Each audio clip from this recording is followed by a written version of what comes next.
Assalamualaikum warahmatullahi wabarakatuh.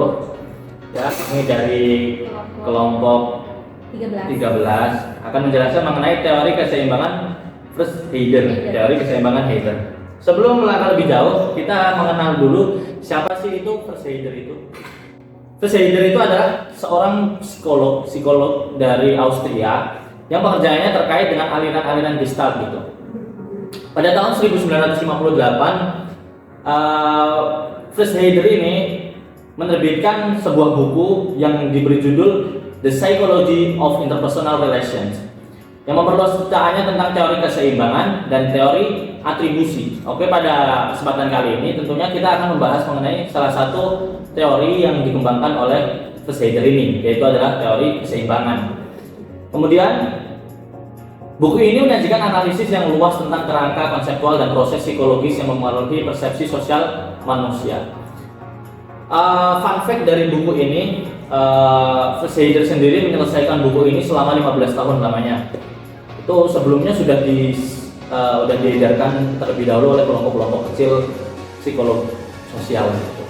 Ada salah satu ungkapan Heider yang cukup menarik untuk kita ketahui, yaitu konsep tentang keadaan seimbang. Seorang dapat dikatakan seimbang yakni adanya keadaan di mana unit-unit yang hidup berdampingan tanpa adanya tekanan.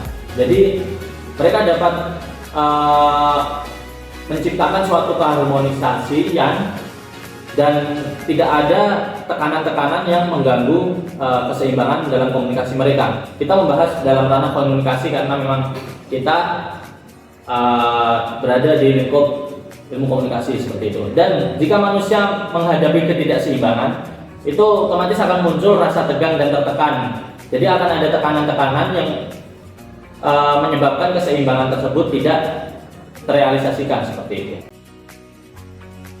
Heider itu punya konsep tingkat kesenangan tidak bisa dijelaskan secara detail. Yang kedua, sebuah hubungan dapat terjalin secara positif maupun negatif. Jadi kita ngambil contoh sehari-hari ya. Nah, misalnya di sini Heider tuh punya pengaplikasiannya pakai simbol. Ada P, ada X, O sama L. Nah, P ini sebagai orang, sebagai person ya. Nah, yang L itu sebagai perasaannya gitu. Nah, yang O itu sebagai orang lain, terus X itu sebagai objeknya. Nah, misalnya si P ini si kelompok P ini suka sama nasi goreng yang pakai kecap gitu. Tapi si kelompok O, si orang lain itu nggak suka. Mereka tuh tim nasi gorengnya nggak pakai kecap gitu. Nah, si P ini di sini perannya jadi L yang positif dulu ya. Nah, si L positif ini si P itu punya pikiran gimana supaya bisa seimbang gitu. Gimana supaya si O bisa makan, terus si P juga bisa makan. Akhirnya si P itu mengadakan bikin nasi goreng dua jenis gitu. Ada yang pakai kecap dan enggak. Jadi di sini si P itu perannya jadi L positif atau membawa keseimbangan. Nah, kalau si P-nya membawa ke ketidakseimbangan atau berperan jadi L yang negatif, misalnya ada orang si P ini suka sama botolnya si O nih, si O nya nggak suka nih. Gimana caranya karena ketidak ada seimbangan itu jadinya di sini perannya si L itu jadi L negatif, jadi nggak bawa hal-hal yang menyeimbangkan. Jadinya ya udah mikirin mereka aja, jadi di sini perannya jadi L negatif. Keseimbangan Heider ini bertujuan atau mengusahakan agar terciptanya suatu keseimbangan gitu. Kayak contohnya tadi, setelah ada suatu masalah tadi, bagaimana dalam konflik tersebut bisa tertemukan atau ditemukannya suatu keseimbangan atau sesuatu komunikasi yang stabil dan tidak ada terpengaruh dari luar gitu, gangguan dari luar.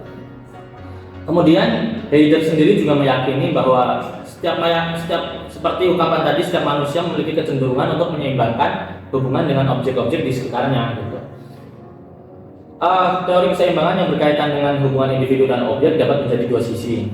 Oke, tadi udah kita singgung mengenai ungkapan Heider tadi bahwa setiap manusia ingin bahwa mereka itu ingin menyeimbangkan atau menciptakan suatu keseimbangan dengan objek-objek di sekitarnya gitu.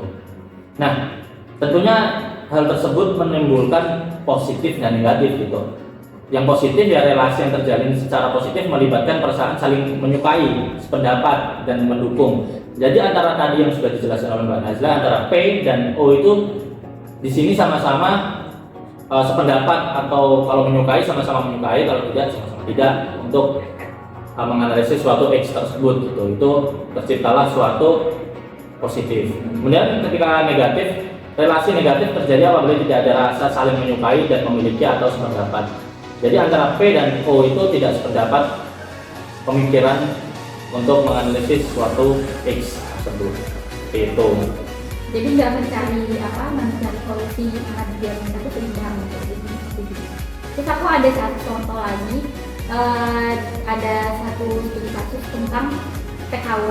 Jadi si Anita ini dia kan mau jadi TKW, dia udah ditentuin tuh jadwal berangkatnya kapan. Tapi keluarganya tuh ternyata nggak menyetujui. Jadi akhirnya si Anita tuh berperan jadi si L positif. Jadi dia mengambil keputusan untuk nggak usah berangkat gitu. Menghormati keputusan orang tuanya. Jadi di sini dia posisinya positif. Jadi kita udah membahas mengenai ungkapan Heider versus Heider tadi di awal-awal. Ruang lingkup teori Heider ini tidak jauh dari ungkapannya, yaitu ruang lingkup teori keseimbangan adalah tentang ikatan antar individu. Jadi teori ini mencoba menjelaskan betapa individu menjadi bagian pada struktur sosial. Ibaratnya secara kumpulan cenderung akan membentuk jalinan satu dengan yang lainnya. Jadi dalam ruang lingkupnya itu ini akan lebih pada ikatan antar individu gitu, antar pribadi. Bagaimana usaha seorang individu itu untuk menjadi bagian dari struktur sosial tersebut gitu, untuk menciptakan suatu keseimbangan. Pertama ada evaluasi mental individu maupun kelompok. Yang kedua, menetapkan perilaku baru dan sikap baru. Selanjutnya ada menciptakan hubungan yang damai. Terus juga mensinkronkan pikiran yang berbeda. Yang kelima, mampu menyesuaikan diri dengan lingkungan. Dan yang terakhir, mampu mengatasi kesulitan. Oke, itu tadi manfaat-manfaatnya, sebenarnya banyak manfaatnya, kemudian ya kita rangkum menjadi hal tersebut. Itu. Terima kasih sudah menonton video kami. Kurang lebihnya mohon maaf. Bila taufiq wal hidayah. Assalamualaikum Warahmatullahi wabarakatuh.